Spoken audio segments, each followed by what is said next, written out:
पूर्वीचा आणि आजचा समाज यातील फरक डोळ्यांनी पाहिला तर मन हेलावून जाते. काळ बदलला तशी माणसातील माणुसकीही बदलली. जुना काळ तो एक विश्वासाचा, सोन्याचा काळ होता. गावातील प्रत्येक नातं रक्ताच्या नात्याइतकं घट्ट आणि पवित्र होतं. तो गावगाडा केवळ मातीवर नाही तर विश्वासाच्या मजबूत खांबावर उभा होता. पण आजच्या शहरी आणि ग्रामीण भागातील बदललेले चित्र पाहिलं तर कुठेतरी भीतीची एक थंड लहर अंगावर येते. पैसा आणि स्वार्थ यांनी नात्यावर अशी काय किनार चढवली आहे की जुना विश्वास कुठल्या अंधाऱ्या कोपऱ्यात जाऊन बसला हे कळतही नाही. सोलापूर जिल्ह्यातील बार्शी तालुक्यातील खडकल गाव. नावाप्रमाणेच हे गाव खडकासारख्या मजबूत शेती संस्कृतीवर उभे होते. इथे राहत होता सोमनाथ सुरेश रोणगे. वय अवघे 35 वर्ष. घरी आईवडील, बायको आणि सुखाचा संसार. शेती बऱ्यापैकी होती, त्यामुळे शेतीतील कामासाठी मजूर नेण्याची जबाबदारी सोमनाथवर होती. पूर्वी मजुरांच्या हाताला काम नसायचं, त्यामुळे शेतकरी आवाज देईल तेव्हा पुरुष महिला कामाला तयार असायचे. पण काळ बदलला. आता मजुरांना राजा समजावं लागतं. त्यांच्या घरी जाऊन त्यांची हाजी करावी लागते. जास्त पैशाने आमिष दाखवावे लागतात. सकाळी 11 वाजता कामावर येऊन 5 वाजता सुट्टी घेणारे हे मजूर शेतकऱ्याला वास्तव्यात शेती करावी की नाही या विचारात पाडत होते. सोमनाथलाही गावातील महिलांना राजी करून कामावर आणावे लागत होते. याच कामाच्या निमित्ताने सोमनाथचा गावातील अनेक महिलांशी संपर्क वाढला. पण ही साधी सरळ मजुरीची गाठभेट एका अशा वळणावर नेऊन ठेवेल याची कल्पना कोणालाच नव्हती. शेतावर काम करताना महिलांशी गप्पा होतात, एकत्र जेवण होते. ग्रामीण भागात हे सर्व अगदी सहज आणि स्वाभाविक असते. या सहजतेचा फायदा एका वेगळ्या नात्याला मिळू लागला.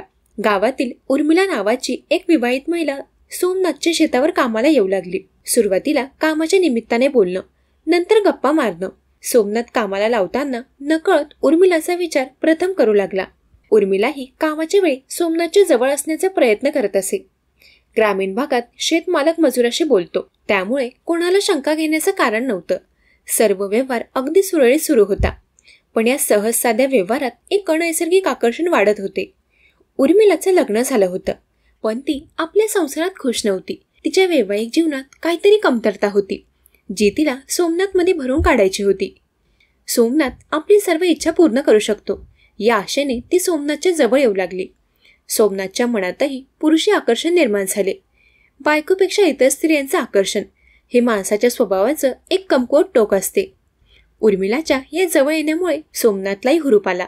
शेतातील कामाच्या वेळी आता ते दोघेही एकांतात गप्पा मारू लागले. गप्पा वाढल्या आणि मर्यादा ओलांडल्या गेल्या. शेतात कामाच्या आड शांत आणि एकांत मिळाला. मजुरीच्या निमित्ताने आलेली उर्मिला आणि शेतमालक सोमनाथ यांच्यात आता केवळ संबंध उरले नव्हते. उर्मिलाला हक्काचा माणूस मिळाला होता. तिला वाटत होते की पतीपेक्षा सोमनाथ तिला जास्त सुख देतो. तो तिला हवा होता फक्त सुख देणारा माणूस म्हणून. संबंधांना सुरुवात झाली. सोमनाथ हा एक लग्न झालेला सुखी संसारातील पुरुष होता, पण उर्मिलाने त्याला आपल्या जाळ्यात ओढले होते. उर्मिला जेव्हा सोमनाथला शेतात बोलावेल तेव्हा तो जाऊ लागला. तो क्षण, तो एकांत हे दोघे जपून राहिले. शेतात माती आडवी पाडली तरी कोणाला थांग पत्ता लागणार नव्हता. पण उर्मिलाच्या गरजा केवळ शारीरिक सुखापुरता मर्यादित राहायला नव्हत्या. तिची लालसा वाढू लागली. तिला वाटले जो पुरुष आपल्याला शारीरिक सुख देतो तो पैसेही देईल. नातं सुरू झाल्यानंतर काही काळातच उर्मिलाने सोमनाथकडे पैसे मागण्यास सुरुवात केली. सुरुवातीला सोमनाथनेही उर्मिलाच्या प्रत्येक शब्दाला मान दिला. तो तिच्यावर आकर्षित होता आणि तिला संतुष्ट ठेवणे त्याला आवश्यक वाटले. पण जसजसा काळ पुढे सरकला तसतशा उर्मिलाच्या अपेक्षाही वाढू लागल्या. तिला फक्त संबंधच नको होते, तर त्या संबंधांच्या बदल्यात सोमनाथकडून पैसेही उकळायचे होते. या दोघांच्या चोरीच्या संबंधांना जवळपास 1.5 वर्षांचा कालावधी झाला. 1.5 वर्ष हा काळ असा होता जेव्हा सोमनाथ उर्मिलाच्या इच्छेनुसार वागत होता.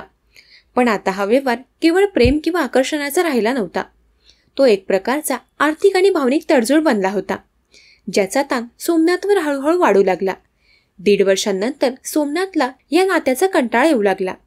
हे सर्व आपले अंगलट येत आहे हे त्याला जाणवले. कुटुंबाला, बायकोला धोका देऊन चाललेलं हे नातं त्याला आता वैताग आणत होतं. उर्मिला बरोबर जेवढं काही करायचं होतं तेवढं त्याने केलं होतं. आता तिला सोडून द्यावं असं त्याला तीव्रतेने वाटू लागलं. त्याने उर्मिलाला नकार देण्यास सुरुवात केली. पण उर्मिला तर आता जोशमध्ये होती. ती आता त्याच्यावर दबाव टाकू लागली. गेल्या काही महिन्यांपासून सोमनाथने तिच्याशी संपर्क तोडण्याचा आणि संबंधांना नकार देण्याचा प्रयत्न केला. आणि इथेच उर्मिलाचा खरा रंग दिसू लागला. तिच्या तळपायाची आग मस्तकात गेली. आतापर्यंत माझ्यासोबत जे काही केलंस त्याचा मोबदला मला द्यावा लागेल, ही धमकीच होती. उर्मिला आता थेट ब्लॅकमेलिंगवर उतरली. तिने सोमनाथला स्पष्टपणे सांगितलं, एकतर माझ्याशी संपर्क ठेव, नाहीतर मला पैसे दे, अन्यथा मी थेट पोलिसात जाईन आणि तुझे सगळे बिंग फोडेन. सोमनाथच्या पायाखालची जमीनच सरकली. त्याला आपल्या सुखी संसाराच्या विनाशाची स्पष्ट चाहूल लागली. उर्मिलाच्या धमक्या आणि आक्रमक पावित्र्य त्याला असह्य वाटू लागला. त्याला वाटले हा सर्व प्रकार कोणाला सांगावा. घाबरलेल्या अवस्थेत त्याने धाडस करून आपल्या वडिलांना, सुरेश रुंगे यांना आतापर्यंत झालेलं सर्व काही सांगितलं. वडिलांनी त्याला धीर दिला आणि यावर काहीतरी मार्ग काढू असे सांगितले. पण उर्मिलाचा ताण एवढा वाढला होता की सोमनाथ हादरून गेला. तो आतून पूर्णपणे तुटला होता. त्याच्या मनात एकच विचार सुरू होता, मी उर्मिलाला साथ देणार नाही, तिला पैसेही देणार नाही, आणि सर्वात महत्त्वाचे म्हणजे माझ्या घरच्या लोकांना माझ्यामुळे त्रास होऊ देणार नाही. दिवस होता 17 ऑक्टोबर 2025. सोमनाथ सकाळी घरी म्हणाला की मी शेतात कांद्याला पाणी देण्यासाठी जातोय. तो निघाला शेताकडे. पण घरी पाणी देण्यासाठी गेलेला सोमनाथ संध्याकाळपर्यंत परतला नाही. घरचे लोक काळजीत पडले आणि त्यांनी शेताकडे धाव घेतली. तेव्हा फार उशीर झाला होता.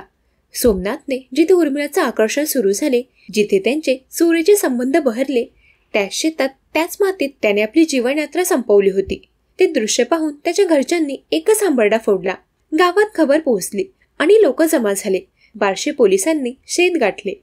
पंचनामा करण्यात आला. तेव्हा त्या गुड ब्लॅकमेलिंगच्या कथेचा अंतिम आणि दुःखद खुलासा झाला. सोमनाथचे वडील सुरेश रोंगे यांनी पोलिसात फिर्याद दिली.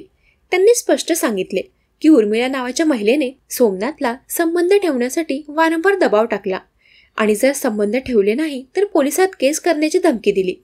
या सततच्या दबावामुळे, ब्लॅकमेलिंगमुळे आणि कुटुंबाच्या बदनामीच्या भीतीने सोमनाथने जग सोडून जाण्याचा टोकाचा निर्णय घेतला.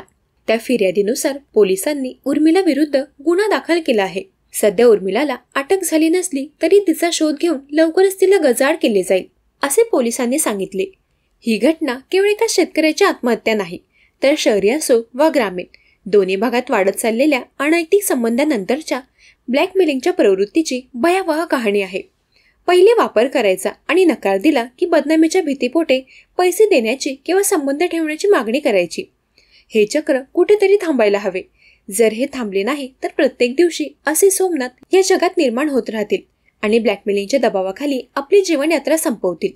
विश्वासाच्या जागेवर शंकेने जन्म घेतला आणि मर्यादा ओलांडल्यावर भीती आणि दबावाने आपले काम केले. या घटनेवर तुमची प्रतिक्रिया काय आहे हे नक्की व्यक्त करा.